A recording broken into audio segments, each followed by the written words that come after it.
আলোচিত মাংস ব্যবসায়ী খলিলকে মেরে ফেলার হুমকি দেওয়া হয়েছে। তাকে বলেছে তোকে গুলি করে মেরে ফেলবো, এইরকম হুমকি পেয়েছেন। হুমকি পাওয়ার পর তিনি আদালতে একটি জিডিও করেছেন। কারণ আপনারা জানেন অবশ্যই যে খলিল কিন্তু কম দামে মাংস বিক্রি করেন, যার জন্য তারকে কিন্তু অনেকেই ভালো চোখে দেখেন না, তার শত্রু হয়ে গিয়েছেন অনেকে। যেখানে 750 থেকে 800 টাকা করে সব জায়গায় মাংস বিক্রি চলছে, সেখানে খলিল কিন্তু 600 থেকে 650 টাকার ভিতর মাংস বিক্রি করতেছেন, যার জন্য এবার তাকে মেরে ফেলার হুমকি দিল একজনে।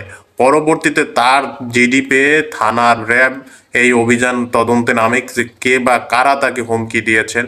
পরবর্তীতে র্যাব তার হুমকিদাতাকে অবশ্য গ্রেপ্তার করতে সমর্থন হয়েছে। আশুলিয়া থেকে র্যাব তাদেরকে গ্রেপ্তার করেছে এবং এটি খুবই একটা ভালো উদ্যোগ ছিল প্রশাসনের কাছ থেকে। কারণ যে মানুষটা ভালো কাজ করতেছে তাকে তো থামানো উচিত না, সে অবশ্যই আমাদের জন্য ভালো কিছু করতেছে, ভবিষ্যতে